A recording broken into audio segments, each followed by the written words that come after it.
बच्चों, आज हम अपना 12वां पाठ फैसला का पठन अभ्यास करेंगे। अब तक हमने इस पाठ का पठन किया था और आपको व्याख्या भी करके बताया था। ये बहुत अच्छी कहानी है जिसमें कि एक किसान का बेटा जिसका नाम राजन होता है, वह एक सांप को जलती हुई झोपड़ी से निकालता है और उसकी जान बचाता है। लेकिन कुछ दिन बाद स्कूल जाते समय वही सांप राजन को डसना चाहता है। क्यों? क्योंकि वह सभी मनुष्यों से दुखी हो गया था। वह कहता था कि मनुष्य होते हैं वो बहुत बुरे होते हैं, वे सबको कष्ट देते हैं और जो उनके साथ भलाई करता है वे उसी को मार देते हैं, काट देते हैं। यह उस सांप का कहना था।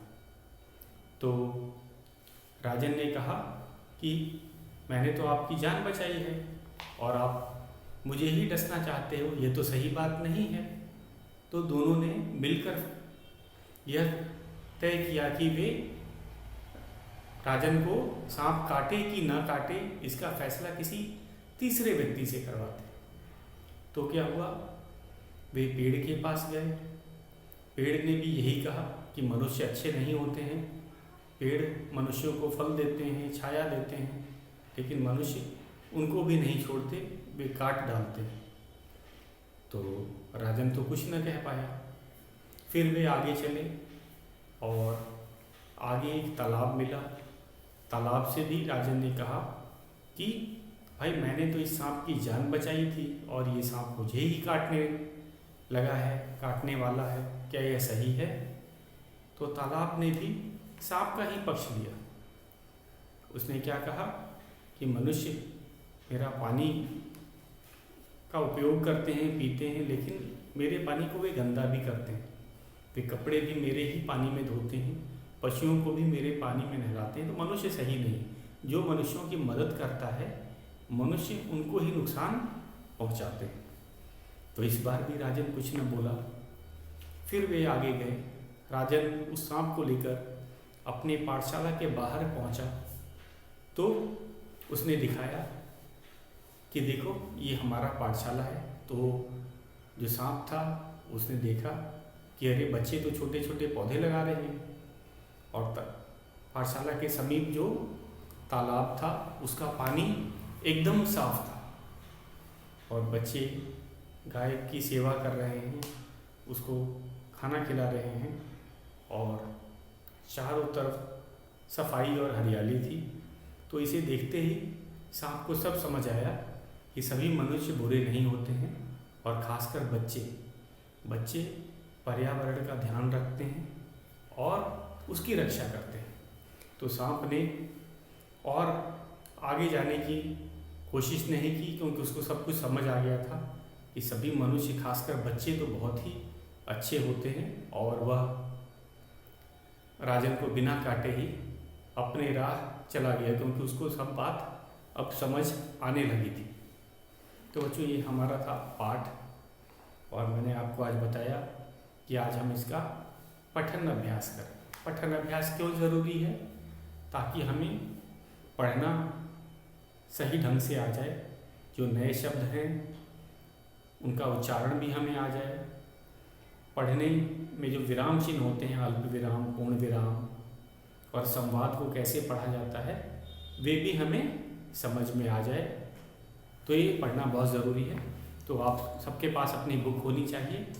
10वां पाठ है फैसला और सबसे पहले मैं पढ़ूँगा और आप जहाँ जहाँ मैं पढ़ रहा हूँ आप अपनी उंगली रखेंगे और मेरे पढ़ने के बाद फिर आपकी बारी आएगी।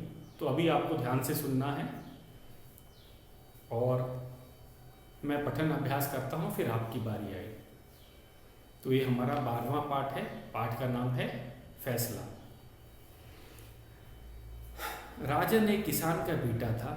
वह बड़ा आज्ञाकारी और परिश्रमी था।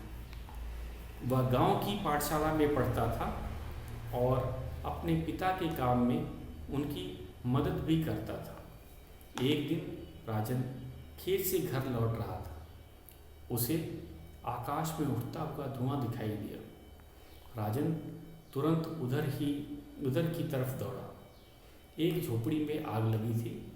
राजन ने खिड़की से झांक कर देखा कि भीतर कोई है तो नहीं।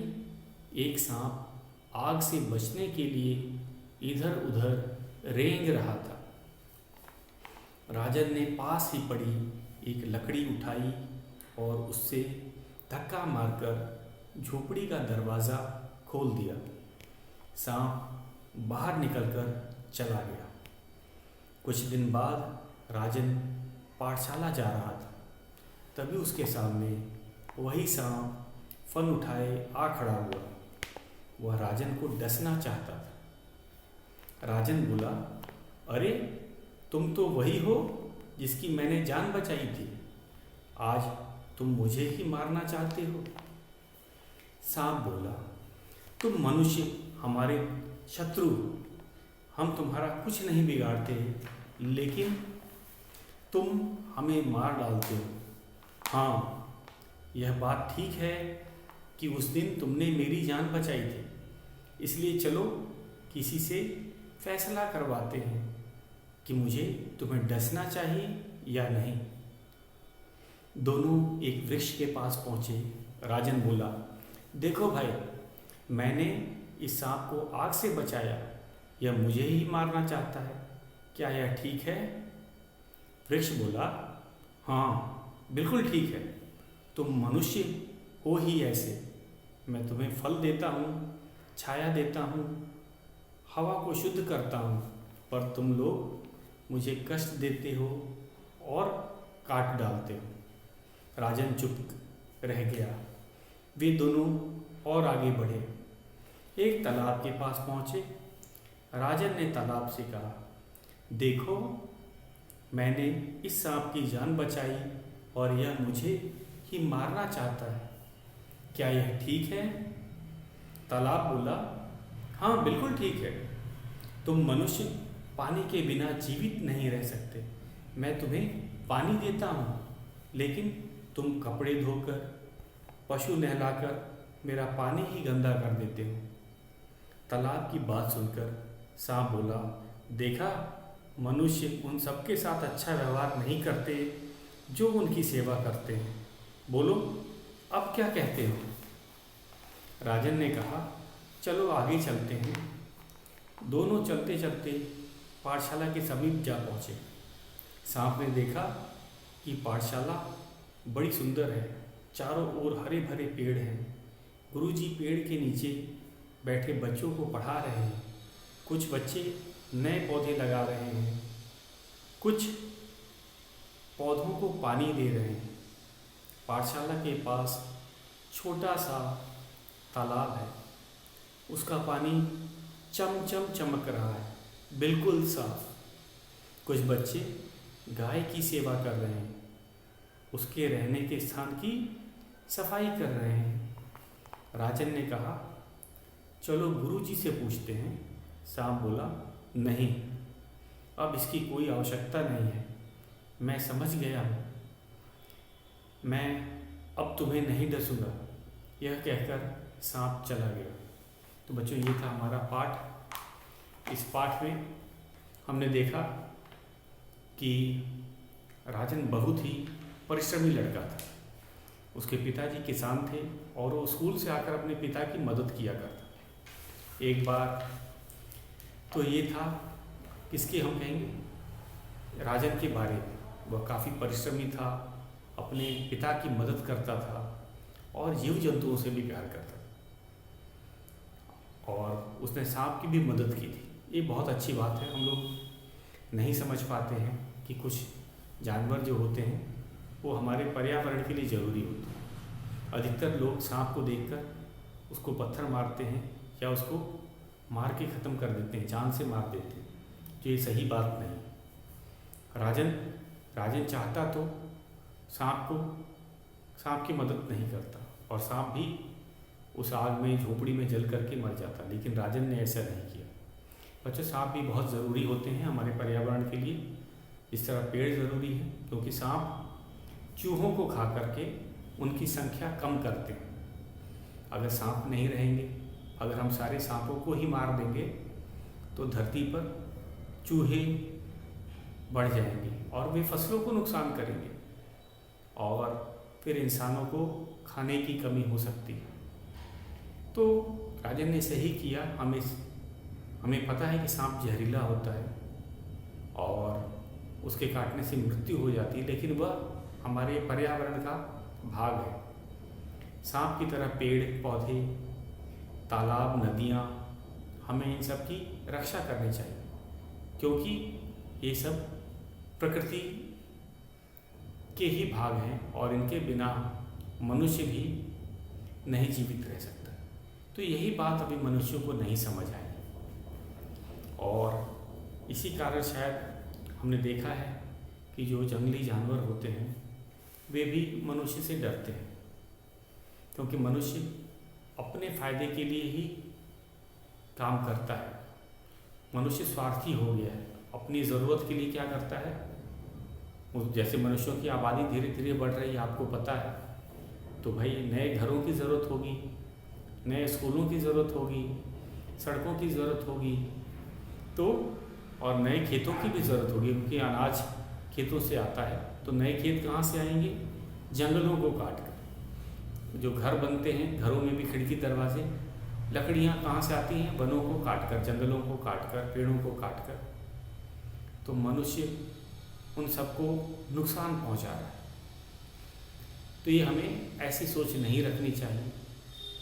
और सांप को भी समझ आ रहा था, अब तक सांप ने भी यही देखा था कि मनुष्य बहुत बुरे होते हैं। मनुष्य के साथ जो भी अच्छा काम करता है, जैसे पेड़ों का ही उदाहरण ले लो, बेचारे पेड़ हमें फल देते हैं, फूल देते हैं, छाया देते हैं और सबसे ज़रूरी चीज़ ऑक्सीजन भी देते हैं। ऑक्सीजन के बिना तो हम जीवित भी नहीं रह पाएंगे। लेकिन मनुष्य क्या करते हैं? मनुष्य लालची हो गए, हम कहेंगे बुरे हो गए हैं, क्योंकि वे पेड़ों को काट देते हैं अपने फ़ायदे के लिए। वे पेड़ों को काटते चले जा रहे हैं। तो सांप को बाद में ये सब समझ आया कि मनुष्य सही नहीं है, इसीलिए उसने राजन को काटने का फैसला लिया। तो राजन तो एक लड़का था और लेकिन वो तो था तो मनुष्य। तो इसीलिए सांप ने सोचा चलो राजन को ही हम काट देते हैं, उसको डसने वाला था। लेकिन बाद में जब उसने पाठशाला देखी तो उसे समझ आ गया कि सभी मनुष्य बुरे नहीं होते, खासकर बच्चे तो बिल्कुल बुरे नहीं होते हैं। वे पर्यावरण की रक्षा करते हैं। और जब राजन ने अपने पाठशाला को दिखाया तो सांप को सब कुछ समझ आ गया कि वह गलत था। उसे लग रहा था कि सारे मनुष्य खराब होते हैं, पेड़ों को काटते हैं। लेकिन उसने जब बच्चों को पौधे लगाते हुए देखा, पौधों को पानी देते हुए देखा और गाय की सेवा करते हुए देखा, और उनके जो पाठशाला के पास में एक तालाब था जो बहुत साफ सुथरा था, तब सांप को समझ आ गया कि सभी मनुष्य बुरे नहीं होते। तो यही था हमारा जो 12वां पाठ फैसला की एक कहानी। और सांप राजन को काटे बिना ही चले जाता है, क्योंकि अब वो समझ गया था। क्या समझ गया था बच्चों? कि सभी मनुष्य बुरे नहीं होते। तो हमें क्या सीख मिली? इस पाठ को पढ़कर हमें सीख मिली कि हमें भी पर्यावरण के बारे में ध्यान रखना चाहिए, क्योंकि उनके कारण ही हम जीवित हैं। तो हम लोगों से ही पर्यावरण नहीं चलेगा। अगर पेड़ पौधे और सभी जीव स्वस्थ हैं तभी हम लोग भी अपनी पृथ्वी को, धरती को अच्छा बना सकते हैं। तो फिर से एक बार और मैं पठन अभ्यास कर देता हूँ और उसके बाद हम इस पाठ के शब्दार्थ करेंगे। और इस पाठ का जो मैं आज गृह कार्य आपको लिखवाऊंगा, तो पहले शुरू करते हैं एक बार और पठन अभ्यास। आप फिर से अपनी बुक उठा लीजिए और 12वां पाठ फैसला, इसका मैं पठन अभ्यास फिर से करता हूँ। उसके बाद हम शब्दार्थ लिखेंगे और इस पाठ में मुहावरे नहीं बच्चों, केवल शब्दार्थ हैं। तो हम शब्दार्थ को लिख करके याद करें। तो पहले पठन अभ्यास, ये हम दूसरी बार पठन अभ्यास कर रहे हैं। तो शुरू करता हूं मैं। पाठ 12 फैसला। राजन एक किसान का बेटा था। वह बड़ा आज्ञाकारी और परिश्रमी था। वह गांव की पाठशाला में पढ़ता था और अपने पिता के काम में उनकी मदद भी करता था। एक दिन राजन खेत से घर लौट रहा था।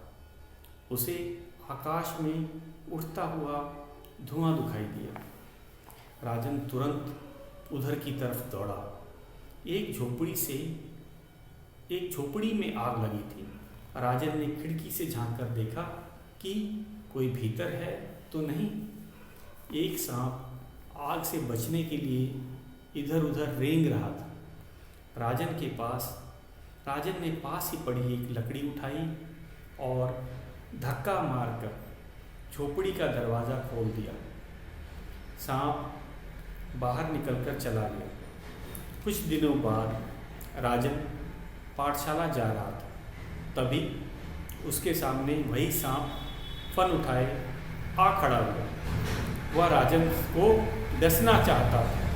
राजन बोला, अरे तुम वही हो जिसकी मैंने जान बचाई थी।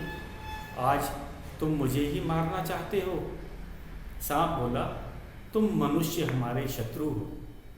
हम तुम्हारा कुछ नहीं बिगाड़ते, लेकिन तुम हमें मार ही डालते हो। हाँ, यह बात ठीक है कि उस दिन तुमने मेरी जान बचाई थी। चलो इसीलिए किसी से फैसला करवाते हैं कि मुझे तुम्हें डसना चाहिए या नहीं। दोनों एक वृक्ष के पास पहुँचे। राजन बोला, देखो भाई, मैंने इस सांप को आग से बचाया। यह मुझे ही मारना चाहता है। क्या यह ठीक है? वृक्ष बोला, हाँ बिल्कुल ठीक है। तुम मनुष्य हो ही ऐसे। मैं तुम्हें फल देता हूँ, छाया देता हूँ, हवा को शुद्ध करता हूँ, पर तुम लोग मुझे काट देते हो। तुम लोग मुझे कष्ट देते हो और काट डालते हो। राजन चुप रह गया। वह दोनों और आगे बढ़े। एक तालाब के पास पहुँचे। राजन ने तालाब से कहा, देखो, मैंने इस सांप की जान बचाई और यह मुझे ही मारना चाहता है। क्या यह ठीक है? तालाब बोला, हाँ बिल्कुल ठीक है। तुम मनुष्य पानी के बिना जीवित नहीं रह सकते। मैं तुम्हें पानी देता हूँ, लेकिन तुम कपड़े धोकर, पशु नहलाकर मेरा पानी ही गंदा कर देते हो। तालाब की बात सुनकर सांप बोला, देखा, मनुष्य उन सबके साथ अच्छा व्यवहार नहीं करते जो उनकी सेवा करते हैं। बोलो, तुम क्या कहते हो? राजन ने कहा, चलो आगे चलते हैं। दोनों चलते चलते पाठशाला के समीप जा पहुँचे। सांप ने देखा कि पाठशाला बड़ी सुंदर है। चारों ओर हरे भरे पेड़ हैं। गुरुजी पेड़ के नीचे बैठे बच्चों को पढ़ा रहे हैं। कुछ बच्चे नए पौधे लगा रहे हैं, कुछ पौधों को पानी दे रहे हैं। पाठशाला के पास छोटा सा तालाब, उसका पानी चमचम चमक रहा है, बिल्कुल साफ। कुछ बच्चे गाय की सेवा कर रहे हैं, उसके रहने के स्थान की सफाई कर रहे हैं।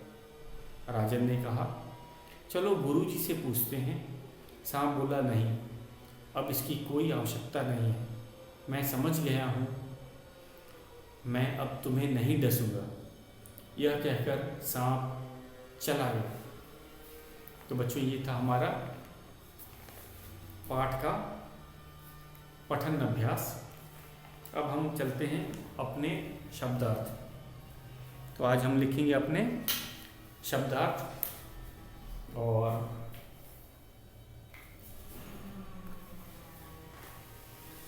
12वें पाठ के शब्दार्थ। इसमें एक भी मुहावरा नहीं। तो शब्दार्थ को मैं लिखता हूँ।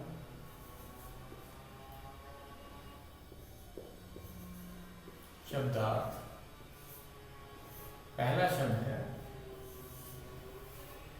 आज्ञाकारी, आज्ञाकारी। आज्ञाकारी का अर्थ होता है आज्ञा मानने वाला, आज्ञाकारी, आज्ञाकारी अर्थ है आज्ञा मानने वाला। तो पाठ के अनुसार जो राजन था वह आज्ञाकारी था, वह अपने गुरु की और अपने माता पिता की आज्ञा को माना करता था। तो ऐसे बच्चों को, ऐसे लोगों को जो आज्ञा मानते हो किसी बड़े की, तो उसे आज्ञाकारी कहा जाता है। तो आज्ञाकारी कौन था इस पाठ में? राजन। वह अपने माता पिता और गुरु की आज्ञा का पालन करता था, इसीलिए राजन को आज्ञाकारी कहा गया। आगे चलते हैं। हमारा दूसरा है समीप। दूसरा शब्द है समीप। समीप का अर्थ होता है पास। ये तो बहुत सरल है।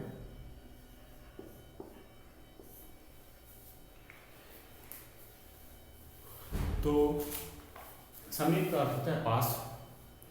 जैसे कि शायद राजन की जो पाठशाला थी उसके घर के समीप ही थी। हमने देखा कि वह इसीलिए वह पैदल ही चला जाता था। तो ऐसा लगता था पाठ के अनुसार कि राजन की जो पाठशाला थी वो राजन के घर के समीप ही था, इसीलिए राजन पैदल ही स्कूल चला जाता था।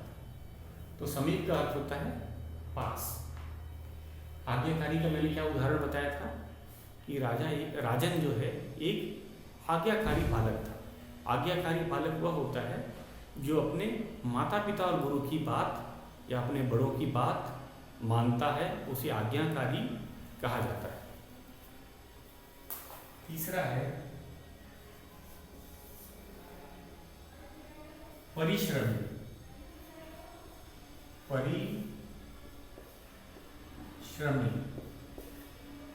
परिश्रमी का अर्थ है मेहनती।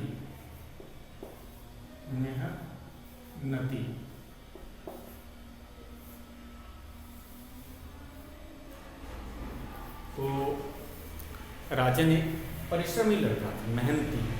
तो परिश्रमी किसे कहा जाता है मैं आज आपको बताता हूँ। जैसे कि राजन एक अच्छा छात्र था ही, अपने गुरु की भी बात मानता था। पाठशाला में देखा सभी जो गुरु के जितने भी शिष्य थे वे सभी गुरु की बात मान रहे थे, पेड़ों को पानी दे रहे थे और नए नए पौधों को भी लगा रहे थे। और ये बच्चे पढ़ाई भी करते हैं और राजन घर आकर के अपने पिता की भी मदद करता, क्योंकि हमने पाठ में देखा था कि जब वह खेतों से घर की तरफ लौट रहा था, स्कूल से आने के बाद वह अपने पिता की मदद करने के लिए खेतों पर गया था और वहीं से वह घर लौट रहा था जब उसने झोपड़ी में आग लगे हुई देखी थी। तो एक राजन देखा जाए तो बहुत परिश्रमी लड़का था। वह अपने पाठशाला में भी काम करता था, पौधे लगाता था, पढ़ाई करता था और पाठशाला से घर आकर भी वह अपने पिता की मदद करता था। उसके पिता किसान थे और खेतों में काम करते थे। स्कूल से आने के बाद शायद वह उनको खाना पहुंचाने का काम करता था और वही हमने पाठ में देखा अपने पिता की मदद करके वह घर लौट रहा था जब उसने सांप की जान बचाई थी। तो इसीलिए वो काफ़ी परिश्रमी था, मेहनत से डरता नहीं था, न पढ़ाई में न पिता की मदद करने में। तो राजन एक परिश्रमी लड़का था, मेहनती लड़का था। तो आपको समझ आ गया परिश्रम का अर्थ, जो मेहनत करे पढ़ाई में तथा और कार्यों में। तो स्कूल में उसने पौधे भी लगाए थे, उसने गाय की भी सेवा की होगी और पिता की भी उसने मदद की थी। तो ऐसे बच्चों को परिश्रमी कहा जाता है। अब है स्थान। स्थान तो बहुत ही आसान है, तो नया शब्द नहीं। मैं कहूँगा स्थान तो आपने बहुत बार पढ़ रखा है। स्थान का अर्थ होता है जगह।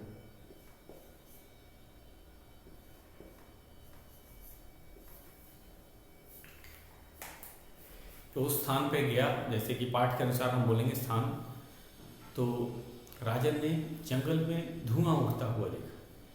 धुआं का अर्थ क्या होता है बच्चों, कि कहीं आग लगी हुई, कहीं आग लगी होती है तभी ना धुआं उठता है। तो राजन को समझ आ गया कि कहीं पे आग लगी है, और वो धुएं का पीछा करते करते उस स्थान पर पहुंचा। स्थान का अर्थ होता है जगह। स्थान का क्या अर्थ होता है, जगह, जहाँ पे एक झोपड़ी थी और झोपड़ी में आग लगी थी। झोपड़ी में क्या थी, आग लगी हुई थी। तो स्थान का क्या अर्थ कहेंगे हम लोग, जगह। जंगल में जब वो धुएं का पीछा कर रहा था तो उस स्थान पे पहुंचा जहाँ पे एक झोपड़ी थी और झोपड़ी में आग लगी थी। स्थान का अर्थ होता है जगह, है शुद्ध। पांचवा शब्द है शुद्ध। शुद्ध का अर्थ है स्वच्छ। स्वच्छ, जैसे हम शुद्ध पानी की बात करते हैं तो यहाँ पे स्वच्छ पानी भी कह सकते हैं। शुद्ध का अर्थ है साफ, जो गंदा ना हो। शुद्ध का अर्थ होता है जो स्वच्छ हो, जो गंदा ना हो, स्वच्छ। डसूंगा, सांप का काटना, डंक मारना। मैंने आपको बताया था डसना, सांप के काटने को डसना कहा जाता है।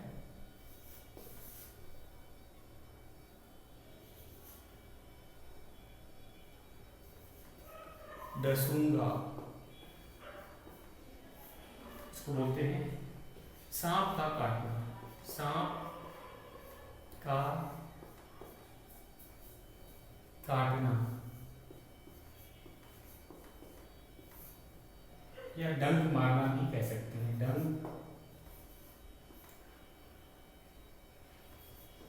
मारना,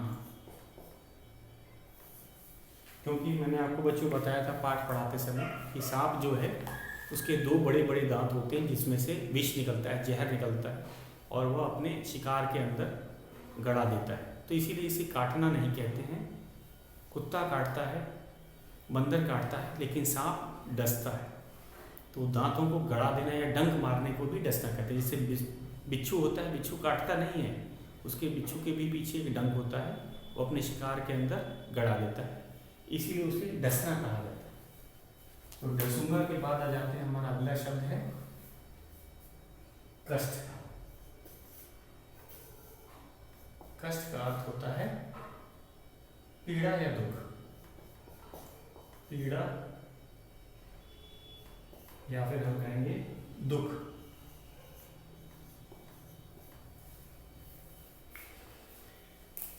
तो कष्ट का क्या अर्थ होता है, पीड़ा या दुख। जैसे कि हम इस पाठ के अनुसार से कहेंगे पेड़ काफी दुखी था। क्यों? क्योंकि इसने कहा कि मनुष्य मुझे कष्ट देते हैं, मुझे काट देते हैं। जबकि पेड़ क्या करते हैं, मनुष्यों को छाया देते हैं, फल देते हैं, ऑक्सीजन देते हैं, लेकिन मनुष्य पेड़ों को कष्ट देते हैं, पीड़ा या दुख देते हैं। आपने देखा होगा मनुष्य पेड़ को काट देते हैं। और आवश्यकता, जरूरत, इसका एक और शब्द है हमारा आठवां है आवश्यकता। आवश्यकता,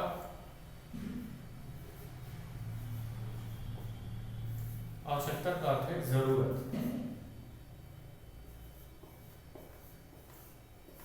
तो बच्चों यही 8 शब्द हैं हमारे इस पाठ में, और इस पाठ में कोई मुहावरा नहीं है।